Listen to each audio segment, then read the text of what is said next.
tardes. Vamos a empezar la clase del día de hoy que corresponde al tema de osteoporosis y tiene que ver con la tercera unidad.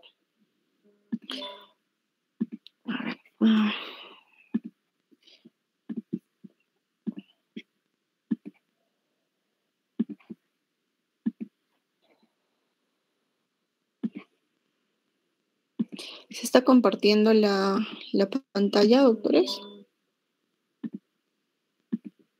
Sí, doctora. Sí, doctora, sí se ve. Sí, doctora. Ya, ok. Vamos a empezar a hablar de...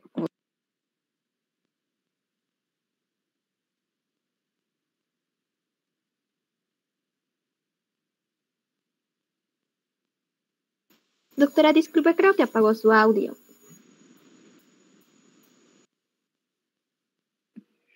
Ya, ahí. Sí, ahora sí se escucha. Ok, gracias. A ver, vamos a hablar acerca de osteoporosis. Cuando nosotros vemos las patologías de tipo metabólico, de metabolismo del hueso, la osteoporosis es una de las más representativas. Estos son los puntos que vamos a tocar. Entonces, como les había dicho, es una enfermedad metabólica ósea, la más común, que se caracteriza por una disminución en la densidad mineral ósea, lo cual va a afectar a la arquitectura del tejido óseo y por consiguiente nos va a dar fragilidad, incremento en la fragilidad ósea y riesgo de fracturas, ¿no? Entonces, las fracturas por osteoporosis más frecuentes son en muñeca, cadera y columna vertebral. Entonces, cuando nosotros hacemos una densitometría ósea, generalmente valoramos estas tres áreas, ¿no? La columna vertebral, de L1 a L4, la muñeca, sobre todo a nivel del radio, que es donde el tercio distal de radio, donde más frecuentemente son las fracturas, y a nivel del cuello femoral en cadera, ¿no? Entonces, estos tres puntos son importantes recordarlos para valorar una densitometría ósea. Cuando ocurren estas fracturas por osteoporosis, el riesgo de mortalidad se incrementa, sobre todo cuando hay fractura de cadera y columna vertebral.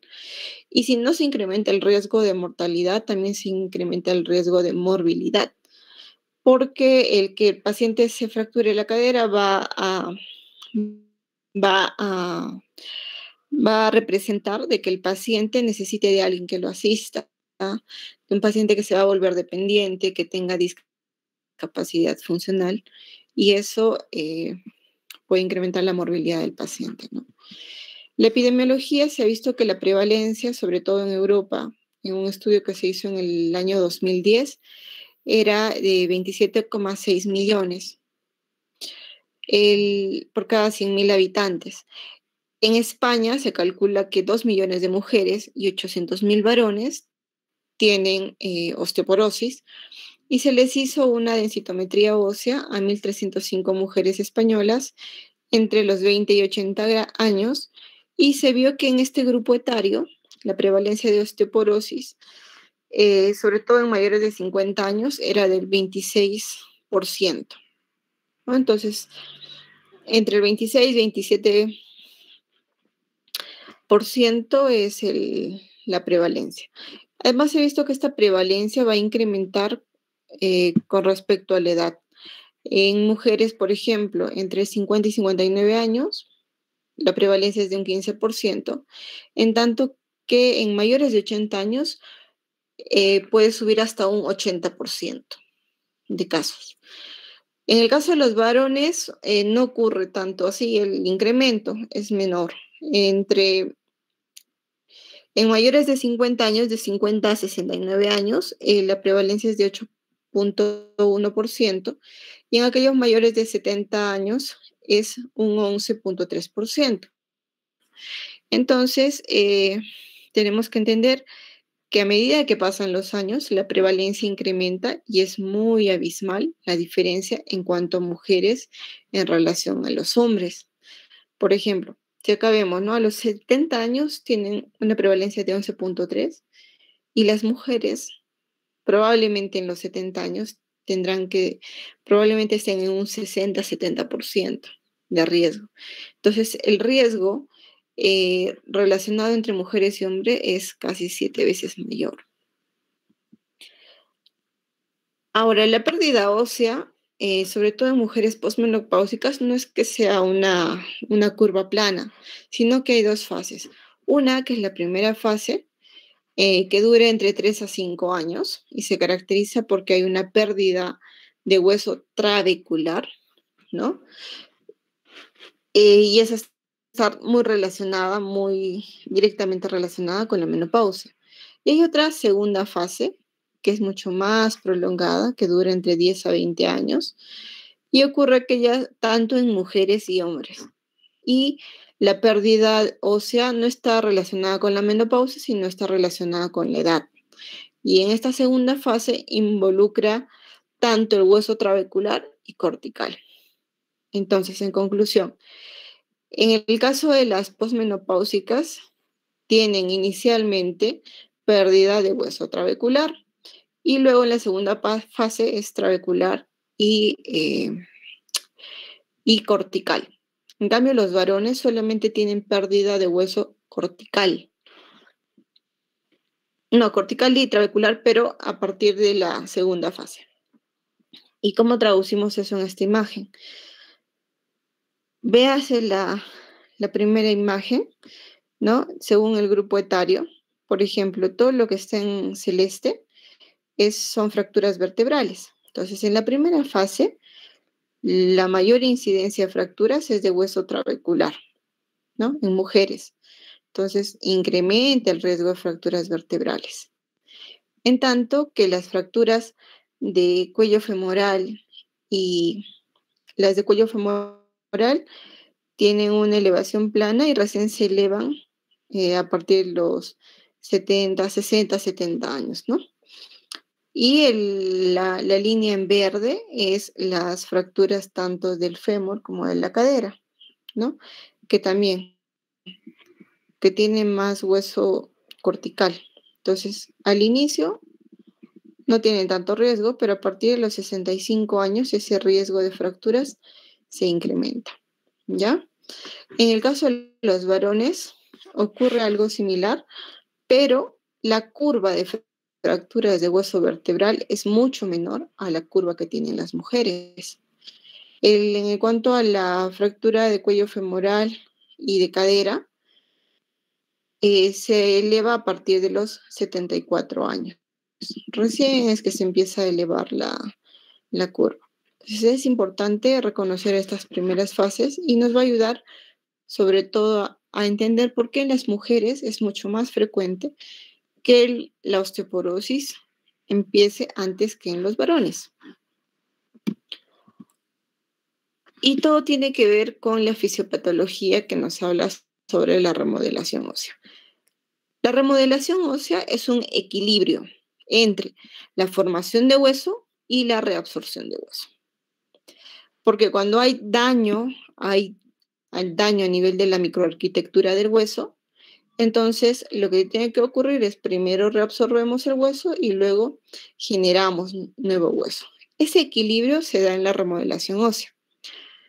Normalmente los osteoblastos, que tienen que ver con la formación ósea, estos derivan de las células madre mesenquimales, que luego se convierten en preosteoblastos. Estos preosteoblastos posteriormente se convierten en osteoblastos. Y cuando son osteoblastos, estos están encargados de producir matriz ósea extracelular, la cual conocemos como el colágeno tipo 1, y también producen proteínas de tipo no colágenas, como la osteocalcina y la osteonectina. Toda esta matriz extracelular que producen posteriormente está relacionada con la mineralización de esta matriz ósea, que no es otra cosa que el depósito de hidroxiapatita de calcio en el hueso. Por otro lado, el osteoclasto deriva de las células madre hematopoyéticas, sobre todo de aquellas que tienen el linaje tanto macrofágico como monocítico. Al igual que los osteoblastos, estos también tienen preosteoclastos. En los preosteoclastos se adhieren unos ligandos. Aquí, por ejemplo, es el receptor del ligando del factor nuclear, el cual conocemos como RANK. Y en el caso de los preosteoblastos se adhieren los RANK ligandos. Entonces, al unir un RANK ligando con un RANK, lo que va a hacer es activar a los osteoclastos, ¿no? Y los osteoclastos, normalmente, este RANK que está en los preosteoclastos es el que estimula la fusión de los preosteoclastos y promueve la fusión del osteoclasto al hueso, ¿no? Cuando se une el osteoclasto al hueso, mediante la catepsina K, que es lo que produce, va a degradar al colágeno tipo 1 que ha sido generado por el osteoblasto. Y así es como va a formar la reabsorción ósea, ¿ya? Entonces, en el caso de las mujeres que estamos dentro del periodo de la menstruación todavía, cuando tienen niveles adecuados de estrógenos, ¿qué es lo que ocurre? Los estrógenos lo que hacen es inhibir a todos los que tienen que ver con la activación de los osteoclastos. ¿Y quiénes eran? Por ejemplo, sus precursores, ¿no?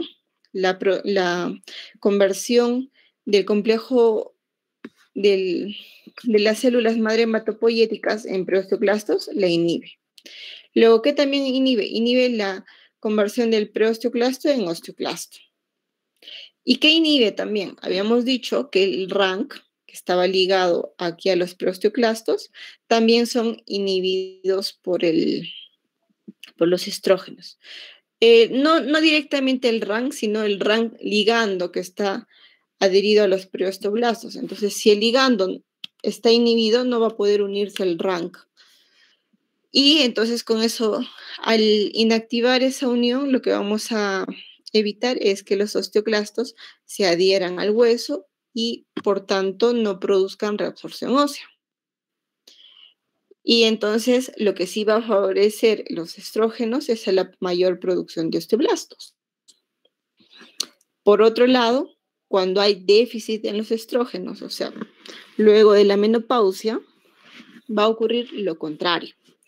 Van a inhibirse a la formación de los osteoblastos, pero van a activar la unión de los RANK ligandos, que el RANK ligando que está acá en el preosteoblasto se una al RANK y favorezca a la adhesión del osteoclasto al hueso, ¿no?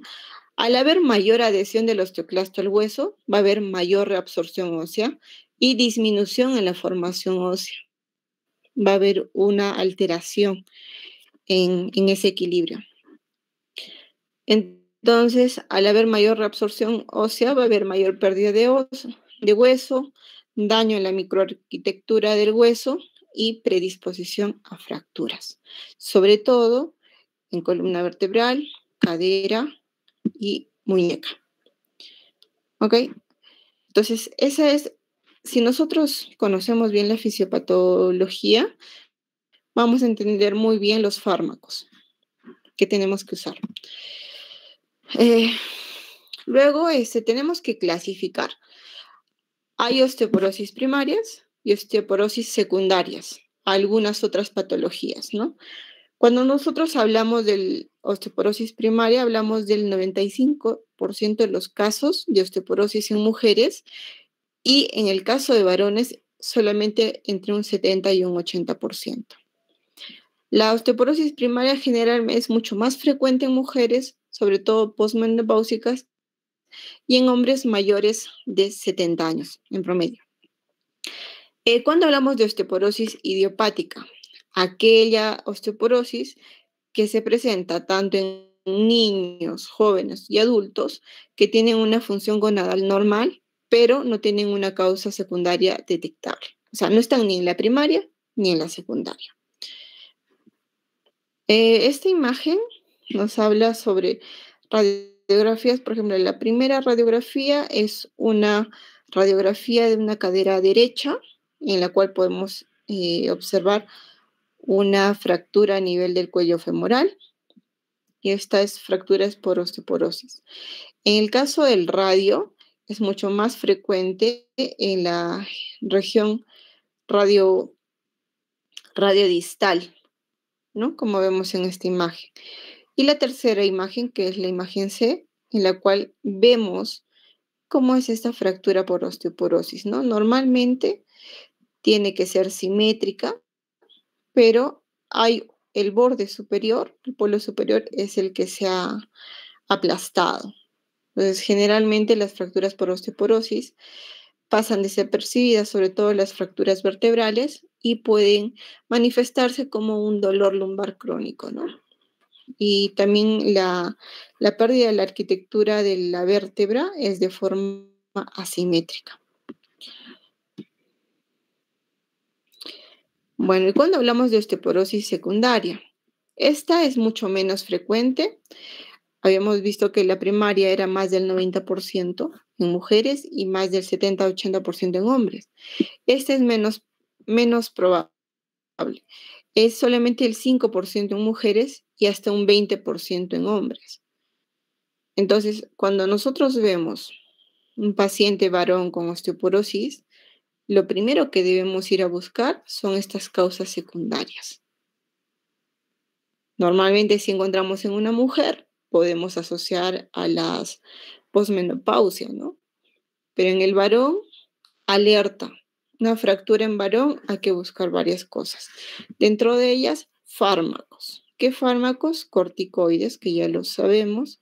Inhibidores de la aromatasa, ¿no? Aquellos pacientes prostáticos.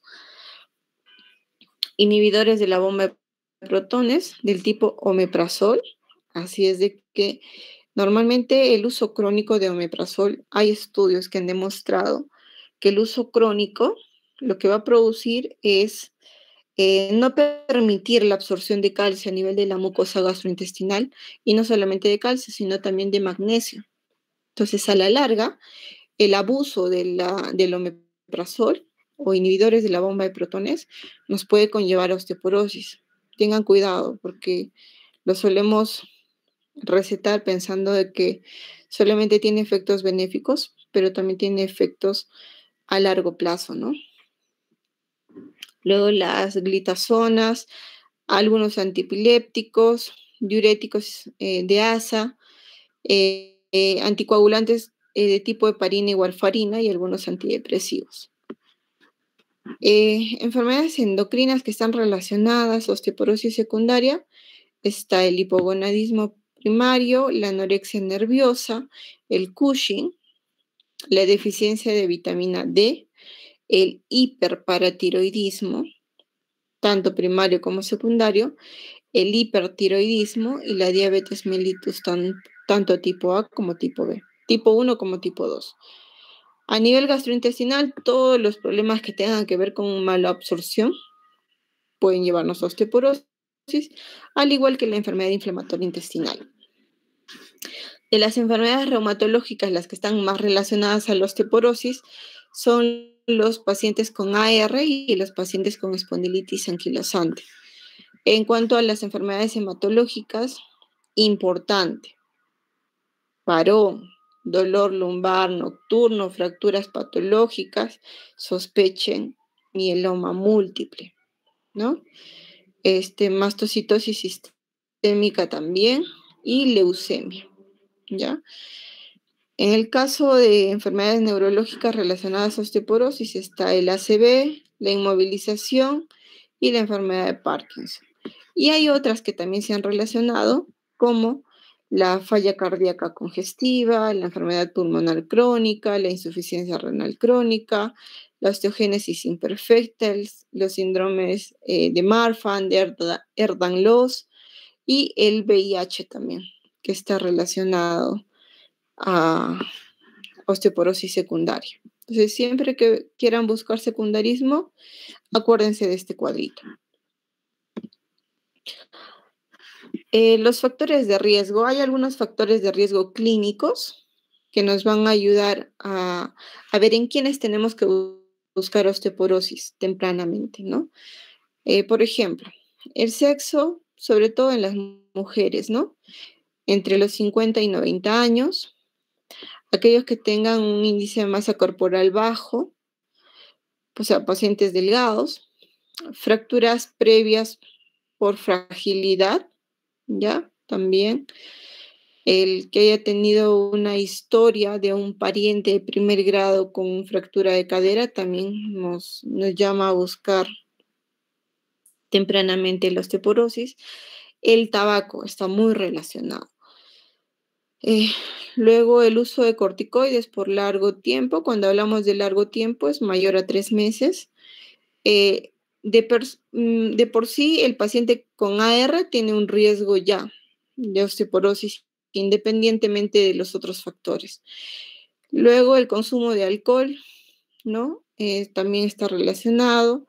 Las otras causas de osteoporosis secundaria, el hipogonadismo en mujeres y hombres, la enfermedad inflamatoria intestinal, que también es una causa secundaria, el sedentarismo también tiene que ver, ¿no? Y eso, el sedentarismo es lo que, o la inmovilización prolongada es lo que nos determina que tanto el Parkinson, el ACV, las distrofias musculares o la espondilitis anquilosante tengan que ver con el riesgo de osteoporosis. Luego, aquellos pacientes que son trasplantados renales, diabéticos y algunas patologías de la tiroides, ¿no? Sobre todo el hipertiroidismo o un hipotiroidismo sobretratado. Y la elevación de la paratormona también. Entonces, ¿cuáles son las manifestaciones clínicas? Esta joroba es muy clásica, ¿no? Y generalmente nos habla de fracturas múltiples vertebrales. El paciente pierde tamaño, disminuye en talla y adquiere esta joroba, ¿no? La joroba de Dowager. ¿Cuáles son las causas de fracturas, de deformidades a nivel vertebral? Bueno, que haya una fractura traumática, que haya una fractura vertebral por osteoporosis, que haya una patología neoplásica de fondo, ¿no? Dentro de ellas hay que buscar mieloma múltiple y metástasis en columna. Luego algunas enfermedades metabólicas como la osteomalacia, el hiperparatiroidismo primario, que pueden predisponer a osteoporosis, la enfermedad de Paget, la espondilosis, la enfermedad de Scheuermann y la escoliosis también. Bueno, este cuadrito nos va a explicar un poquito cómo es la mortalidad, por ejemplo, ¿no? Habíamos dicho que estas fracturas sobre todo incrementan el riesgo de mortalidad, pero sobre todo las fracturas de cadera y las fracturas vertebrales. La de muñeca no incrementa tanto el riesgo. Luego, el dolor, ¿no? ¿Quiénes pueden producir dolor agudo? Todas las fracturas de cadera y las fracturas vertebrales que tengan manifestaciones clínicas. Generalmente hay otras fracturas vertebrales de tipo radiológicas en las que no necesariamente hay dolor, pero tampoco el paciente estaba enterado. Si no se entera cuando hacemos una radiografía, ¿no? Y la fractura de muñeca también puede dar dolor agudo o dolor crónico. En cambio, la fractura de cadera puede no dar dolor crónico, generalmente solo es agudo. En el caso de las vertebrales puede dar tanto dolor agudo y crónico en la fase clínica y en la fase radiográfica no hay mucha diferencia entre ambos. Ahora, se ha visto que estas fracturas también van a disminuir la capacidad funcional del paciente. Y se ha visto si era a corto plazo, a largo plazo, si había algún déficit psicosocial o alguna alteración a nivel de la calidad de vida. Generalmente todas estas son alteradas por las fracturas de la cadera y a nivel vertebral, ya sea clínica, de manifestación clínica o radiográfica. En el caso de las fracturas de muñeca, Estas también puede haber una pérdida en la funcionalidad del paciente, tanto a corto como a largo plazo, o pérdida en la calidad de vida, pero no tiene nada que ver a nivel psicosocial, porque no es, vamos, que una fractura de muñeca no es que pueda discapacitar al paciente del todo, ¿no? Como lo puede hacer una fractura de cadera o una fractura a nivel vertebral. Para el diagnóstico, ¿qué necesitamos? Necesitamos solicitar una densitometría ósea y para esto necesitamos aprender a interpretar. Entonces, nosotros, para poder interpretar una densitometría ósea, tenemos algunos valores, ¿no? Lo estándar, lo normal, es que las desviaciones estándar estén entre 1 y -1. Es lo normal. Si estas desviaciones están entre 1, entre -1, el T-score está entre -1 y -2.5, nosotros hablamos de osteopenia. Cuando hablamos de osteoporosis, cuando este T-score está mayor a -2.5, ¿ya? Y hablamos de osteoporosis severa cuando la densidad mineral ósea, el T-score, es mayor a -2.5 y además se ha determinado una fractura por fragilidad. Entonces, la fractura por osteoporosis da el nombre de severidad. Es el único. Solamente tenemos dos diagnósticos, osteoporosis y osteoporosis severa. Y hablamos de osteoporosis severa cuando hay la densidad mineral ósea mayor a -2.5 y hay evidencia de fractura por osteoporosis, ya sea en cadera, vértebra o muñeca. ¿Ok? Fracturas traumáticas acá no se consideran, solamente fracturas por fragilidad. Y este es un ejemplo que tenemos para ver, ¿no? Entonces, normalmente ustedes tienen 3 valores en la densitometría.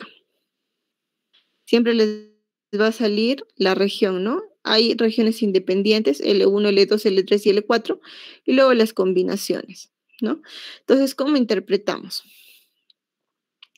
Hay una columna que nos va a hablar de la densidad mineral ósea en gramos por centímetros cuadrados, el T-score y el Z-score, ¿no? El Z-score tiene que ver cómo se relaciona la densitometría del paciente en relación a las personas de su misma edad. Y el T-score es la relación de la densidad mineral ósea del paciente en relación a la población general. Entonces, lo que nosotros vamos a ir a ver una densitometría, nos vamos directamente al T-score. Y entonces empezamos a ver. Normalmente, por ejemplo, aquí en L1 es -1.7, en L2 -2.5, en L3 -2.2 y en L4 -2.4. Entonces, normalmente, entre una y otra vértebra, la diferencia tiene que ser por lo menos hasta más o menos 0.2. Si nosotros comparamos entre L1 y L2, la diferencia entre -1.7 a -2.5 es más de 0.2, es 0.8. Entonces, en este caso no puedo hablar, tendría que eliminar el valor de L1. Luego me pongo a comparar entre L2 y L3. La diferencia es más o menos 0.3. Entonces, todavía es mayor a 0.2, ¿no? Y en L4, entre 3 y 4 es 0.2 exacto. Entonces saco el promedio entre estos dos últimos, que sí tienen la relación entre el uno y el otro, y acá podría decir que la densidad mineral ósea promedio entre L3 y L4 es -2.3. Entonces, para osteoporosis habíamos dicho que era mayor de -2.5. 2.3 estaría en osteopenia. Eso es para el tema de la columna. Para el tema de cadera, lo que tengo que ir a buscar es el cuello femoral. El T-score en cuello femoral está en menos 2.0. Menos 2.0 está en el intervalo que corresponde a osteopenia, ¿no? Vamos a hablar que a nivel de cadera tiene osteopenia. En el caso de la muñeca, lo que tenemos que ver es el T-score del, a nivel de radio, el tercio distal de radio, o radio del 33%. Y una vez evaluado la densitometría ósea, nosotros tenemos que aplicar esta calculadora de riesgo de fractura, el cual se conoce como FRAX. Este FRAX ha sido desarrollado en Estados Unidos. Y entonces tenemos que entender que la población de Estados Unidos es diferente a la población peruana, pero no hay un estudio que haya validado esta calculadora en latinoamericanos, ¿no? Obviamente los peruanos somos más pequeños, no tenemos la talla ni el peso que manejan en Norteamérica, ¿no? Entonces hay que tomar estos valores con pinzas porque no están adaptados para nuestra población. Pero lo importante sí es recordar que nos hace tomar en cuenta decisiones. Por ejemplo, acá te piden la edad, la fecha de nacimiento, el sexo, porque habíamos dicho, ¿no?, que en mujeres hay más riesgo de osteoporosis, el peso y la talla. Eso es importante. Luego, la historia de fracturas previas por osteoporosis o aquellas fracturas en familiares de primer grado, ¿no? Sobre todo de cadera. Si han tenido, ¿no? Eso va a incrementar el riesgo. Si el paciente es fumador, también va a incrementar el riesgo. El uso de glucocorticoides por tiempos prolongados también va a incrementar el riesgo. Y la artritis reumatoide per se también incrementa el riesgo. Las otras causas de osteoporosis secundaria, si es que las hemos hallado, también incrementa el riesgo. El consumo de alcohol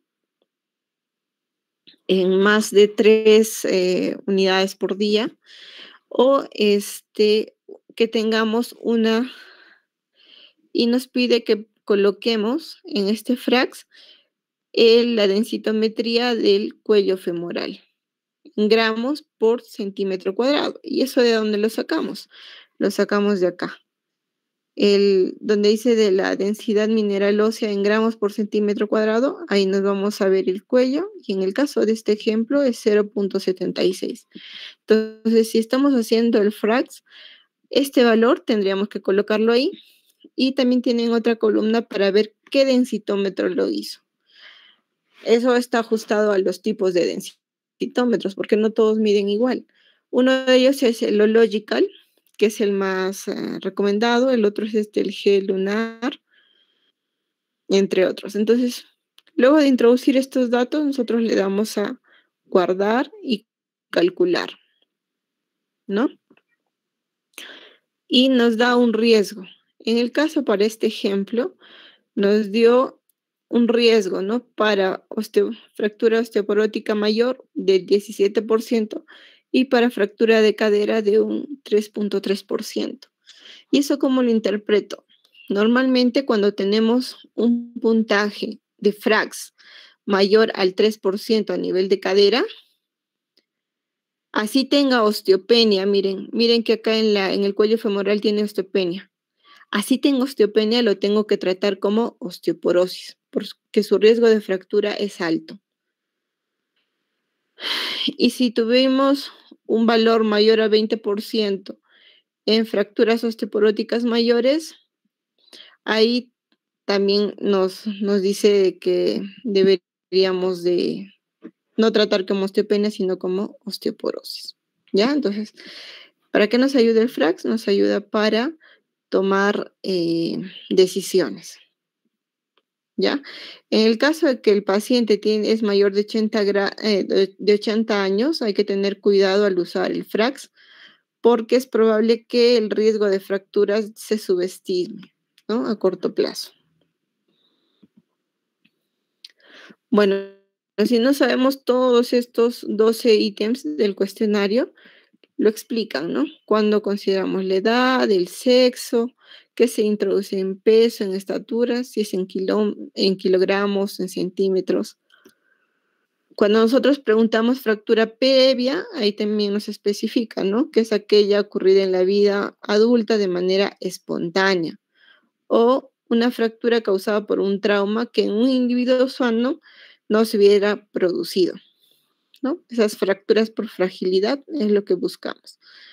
Luego el antecedente padres con fractura de cadera, que ya hemos visto que es un riesgo, ¿no? El que sea fumador o no también interesa. Y otros factores para osteoporosis secundaria como el uso de corticoides, la enfermedad de AR, tener osteoporosis secundaria, consumo de alcohol de 3 o más dosis por día y que tengamos una densidad mineral ósea alterada, ¿no? Para el diagnóstico, ¿qué necesitamos para el diagnóstico? Uno, hay un panel de rutina y hay otro que nos va a ayudar a buscar causas, sobre todo secundarias, ¿no?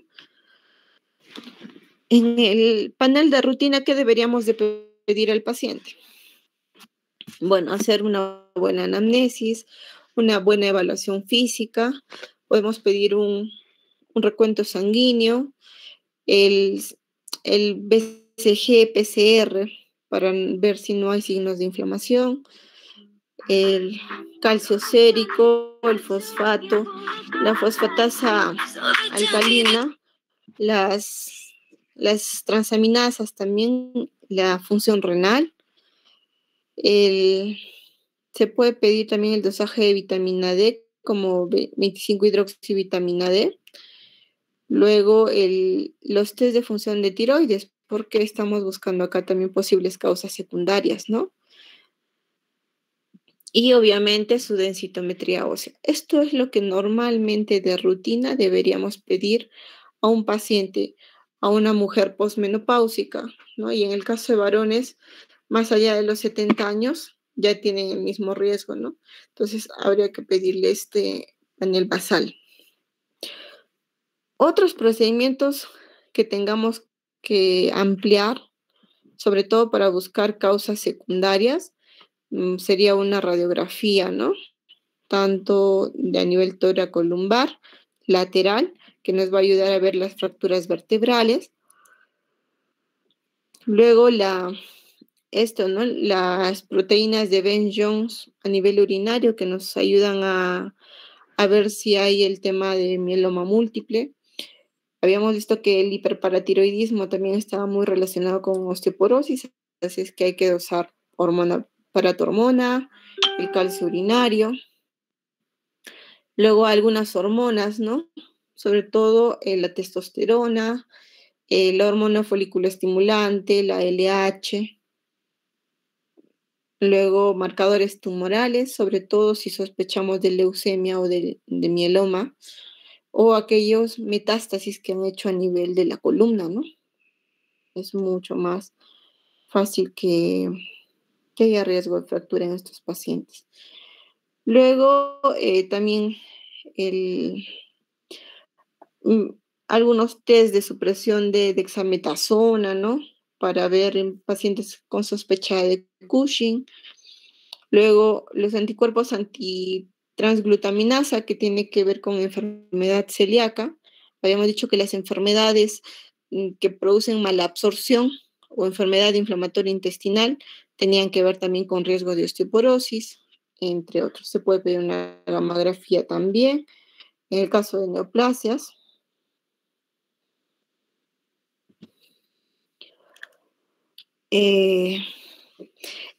Esta radiografía, generalmente, si queremos buscar fracturas por osteoporosis, si es osteoporosis lo que queremos estudiar y no artrosis, lo ideal es pedir una radiografía lateral, ¿no? Dorso lumbar. Generalmente las fracturas por osteoporosis se van a dar a nivel de D12, y L1, ¿no? Entonces es ahí donde tenemos que irnos a buscar.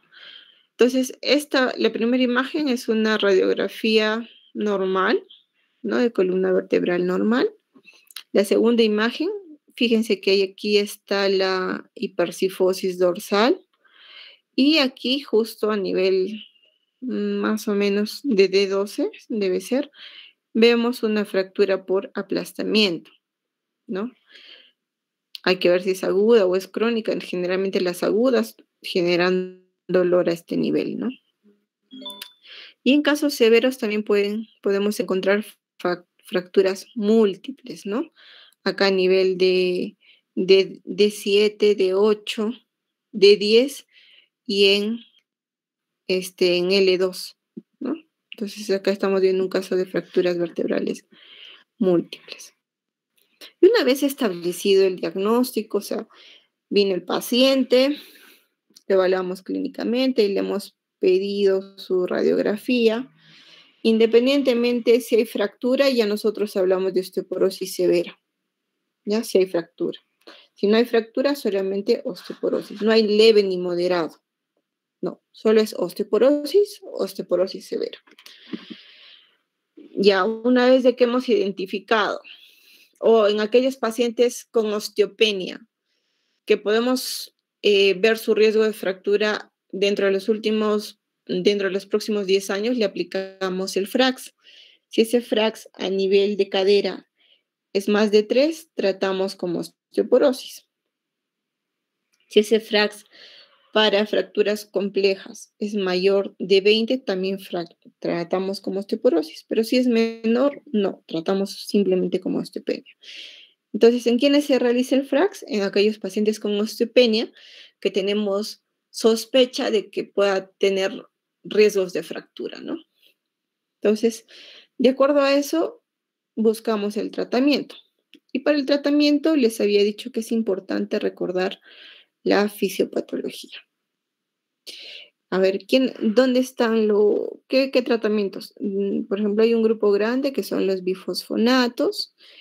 Estos, dentro de ellos está el alendronato, el risendronato, ivandronato y ácido solendrónico. ¿Qué es lo importante de ver de los bifosfonatos? Que estos, entre ellos mismos, varía la forma de administración. Por ejemplo, el alendronato es una pastillita semanal. El risendronato puede ser diario, semanal o mensual. En el caso del ivandronato, generalmente es mensual. Si es vía oral y si es intravenosa, lo podemos poner cada 3 meses.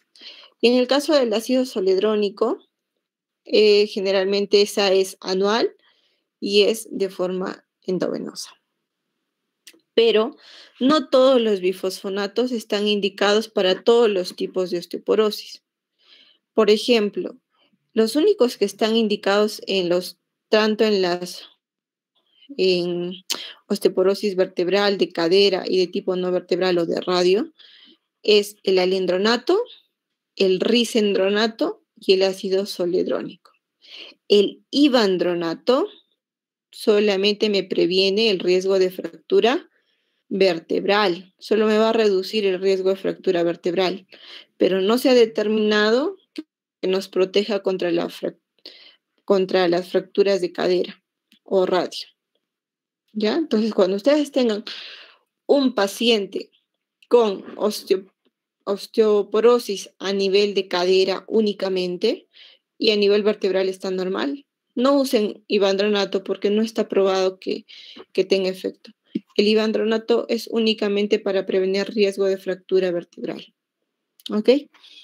Ahora, hay otro fármaco que es el inhibidor del RAN ligando. Y para eso nos tenemos que remontar a la patogenia. Entonces acá si nos damos cuenta,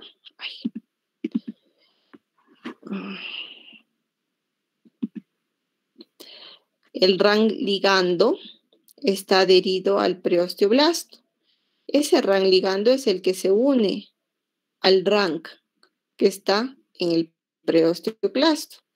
Y una vez que se haya hecho esta unión, favorecen ¿a qué? A que el osteoclasto se adhiera al hueso.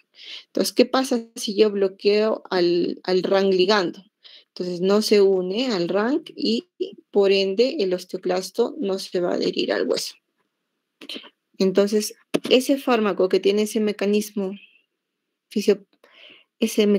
de acción es el denosumab, que es un anticuerpo monoclonal también, que inhibe al RANG ligando. Entonces, el denosumab, sí previene fractura vertebral de cadera y fracturas no vertebrales. Tiene la misma efectividad que el ácido zoledrónico. Pero ¿cuál es la diferencia? Generalmente los bifosfonatos, sobre todo los que se usan vía oral, producen reflujo gastroesofágico. Entonces están contraindicados en pacientes que tienen esofagitis. El ácido zoledrónico, bueno, me dirán, pero doctora, el ácido zoledrónico es endovenoso, entonces no tendría ninguna diferencia. El ácido zoledrónico está contraindicado y todos los bifosfonatos están contraindicados en aquellos pacientes pacientes renales que tienen una depuración de creatinina menor de 35 mililitros por minuto. ¿Ya? O sea, una insuficiencia renal 4 a 5, no puedo usar bifosfonatos. Y en ese caso, ¿cuál es la alternativa? El denosumab, que es un inhibidor del RAN ligando. Si no está contraindicado en pacientes renales, se puede usar sin problemas. Sí me mejora rápidamente, a diferencia del ácido zoledrónico, la densidad mineral ósea, pero hay algo que tenemos que tener cuidado con este fármaco. Si bien es cierto, sí nos repara o nos mejora la densidad mineral ósea, esta la tienes que usar cada 6 meses, sí o sí.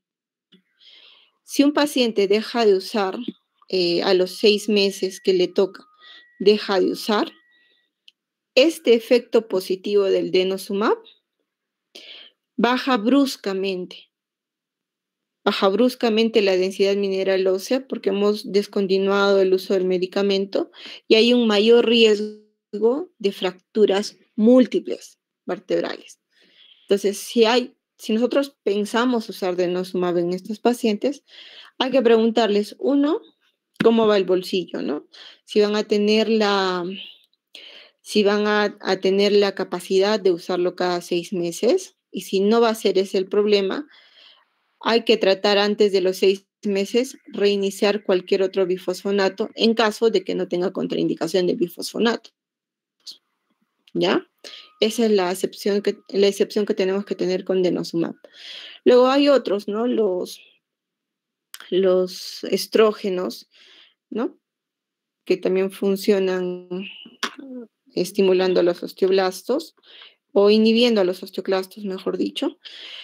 Hay otros receptores selectivos de estrógenos, como el raloxifeno, que también se dan una vez por día. Pero, ¿cuál es el problema? Que solamente, al igual que el ivandronato, solamente reducen el riesgo de fractura vertebral, más no de fractura de cadera o fracturas no vertebrales. Y el único que te repara y te repone hueso, es el agonista de la hormona paratiroides, el teriparatide. El teriparatide es una inyección subcutánea diaria y sí me repara hueso vertebral, pero no está demostrado a nivel de cadera. ¿Ya? Entonces es importante que tengan en cuenta estos fármacos, que vean al paciente de forma global, qué antecedentes tiene, ver si la osteoporosis es primaria o secundaria, ¿no? Secundaria alguna neoplasia, en el caso sobre todo de pacientes varones, ¿no? Para nosotros decidir cuál es el mejor tratamiento. Entonces, no se olviden que también es necesario, antes de dar tratamiento, hacer un estudio de la función renal y de todas las causas de osteoporosis secundaria, ¿no? Si hubiera la sospecha. Un poquito de los efectos adversos que ya les estuve comentando. Los bifosfonatos dan reflujo gastroesofágico, están contraindicados en pacientes con reflujo gastroesofágico. Puede dar un poquito de dolor muscular, ¿no? Y el RAN ligando, por ejemplo, hay algunos efectos secundarios, ¿no? Pueden dar con lesiones dérmicas, rash cutáneo, puede dar celulitis y también en algunos casos, tanto en bifosfonatos como inhibidores del RAN ligando, se han descrito las fracturas subtrocantéricas, ¿no? O osteonecrosis de la mandíbula, eso es importante. Tanto en bifosfonatos como en inhibidores de RAN ligando, antes de usarlo, los pacientes tienen que pasar una consulta odontológica. No para hacer curaciones ni nada de eso, sino el riesgo es que cuando nosotros estamos usando o bifosfonatos o inhibidores de RAN ligando y hacemos un procedimiento como una exéresis de alguna pieza dental, entonces hay un riesgo, hay un porcentaje de riesgo de producir osteonecrosis de mandíbula. Entonces, antes de usarlo, que pase por el odontólogo, que se arregle los dientes que tenga que arreglarse, que se retire los que tenga que retirarse y luego con calma empezamos el tratamiento con bifosfonatos. En el caso de los estrógenos, pues pueden dar dolor de mamas, dolor de cabeza, edema. Los receptores selectivos de estrógeno también pueden dar síntomas vasomotores, espasmos musculares, trombosis venosa. Y en aquellos agonistas de la hormona de la PTH, como el teriparatide, también puede dar dolor muscular, puede dar incremento del litiasis, ¿no? Calcio en la orina. Entonces, si es un paciente que tiene litiasis renal, hay que tener cuidado. O elevación del ácido úrico también nos puede elevarla para el agonista de la paratormona. Y también es, aunque poco común, hipotensión ortostática. Las contraindicaciones, lo que ya les había dicho en bifosfonatos, si tienen una depuración de creatinina menor de 35, no puede usarlo, ¿no? Hay que tener cuidado en pacientes renales. El inhibidor del RAN ligando hay que tener cuidado en pacientes con hipocalcemia, ¿no? Y sobre todo cuando quitamos bruscamente el denosumab, hay un riesgo de fracturas vertebrales múltiples, ¿no? Entonces, hay que explicarle eso al paciente, ¿no? Si no va a poder usar, tiene que venir antes y tenemos que usar otro fármaco, ¿no? Bueno, en los estrógenos, el riesgo de cáncer de mama, ¿no? Que ya sabemos.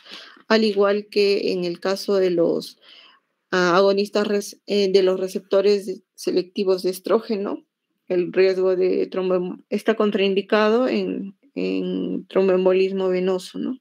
Y en el embarazo. Los agonistas de la hormona de la PTH están contraindicados en nefrolitiasis, ¿no? Porque puede incrementar la eliminación de calcio en orina, la hipersensibilidad también.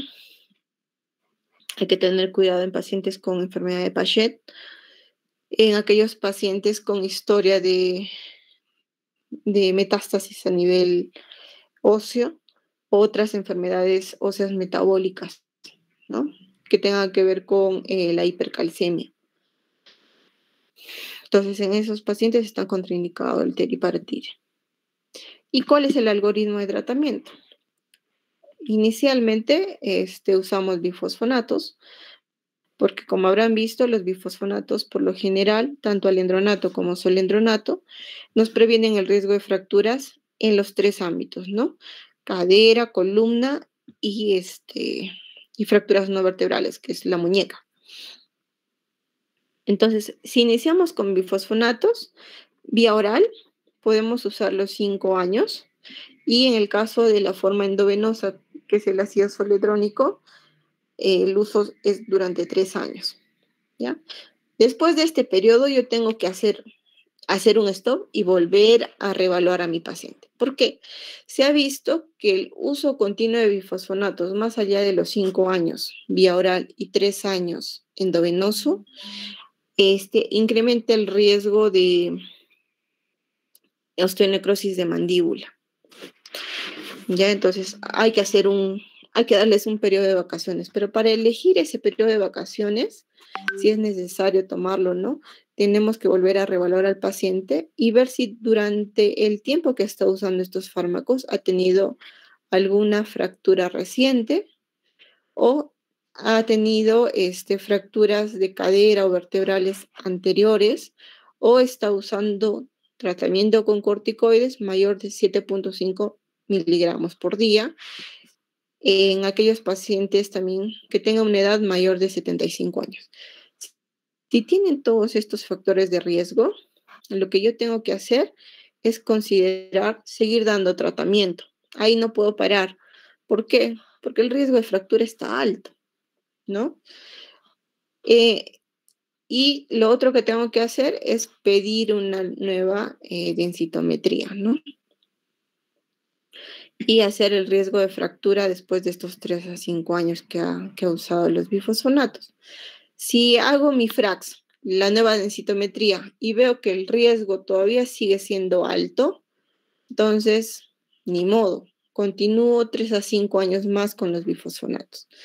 Pero si luego de estos 5 años vía oral o 3 años endovenoso, mi densidad mineral ósea o mi riesgo de fractura ha disminuido, entonces hago una pausa y puedo suspender 2 a 3 años. A los 2 años hago otra vez el estudio. Otra densitometría, otro FRAX, y para ver si necesito reiniciar o no los bifosfonatos. A veces nosotros lo hacemos al año nomás, ¿no?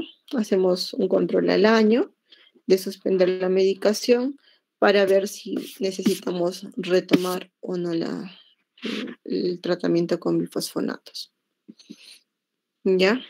Algunas estrategias de prevención muy individualmente del tratamiento directo para la osteoporosis.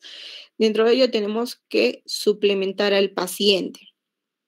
La suplementación de calcio. Y el calcio, el requerimiento de calcio sérico. Calcio por día es entre 800 a 1 gramo por día. ¿Ya? Generalmente hay que indicarlo en ayunas porque la acidez es la que va a ayudar a incrementar la absorción del calcio y evitar el uso de inhibidores de bomba, ¿no? Como el omeprazol. Luego la suplementación con vitamina D, porque también la vitamina D nos va a ayudar a la mayor absorción de calcio a nivel intestinal. Podríamos dosar, si es que podemos dosarla, en la 25-hidroxivitamina D, y generalmente estos valores deberían ser más de 50 nanomoles por litro. Si está, cuando consideramos deficiencia, cuando es menos de 20. Luego está la pérdida de masa, el índice de masa corporal bajo también es un riesgo, ¿no? Todas las pacientes que son delgadas, que son pequeñas, que son de raza blanca, tienen más riesgo de osteoporosis. Entonces hay que tratar de en estos pacientes suplementar y hacer el estudio tempranamente. Luego estimular la actividad física, ¿no? Y si este paciente tendría el hábito de fumar, hay que orientarlo, ¿no? Para que deje ese hábito, porque el hábito del tabaco per se incrementa el riesgo de osteoporosis. Y eso es todo. No sé si hasta ahí tienen alguna pregunta.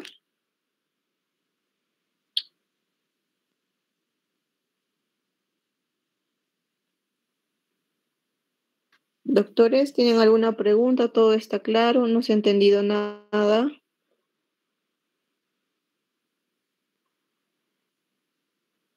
Está claro, doctora. Ok, bueno, si todo está claro, hasta ahí nos vamos a quedar. Ya, y la siguiente clase es una de osteoartrosis que nos toca el próximo jueves. Está bien, Probablemente Está el bien, próximo jueves les vaya a pedir si podemos hacer la clase por la mañana. No, está bien por la tarde, no hay problema. ¿Ya? Ok, Está bien. doctores, ahí nos vamos a quedar. El examen es el día 30 a las 10 de la noche, no se olviden. Y eso sería todo. Gracias, doctora. Gracias. Buenas tardes.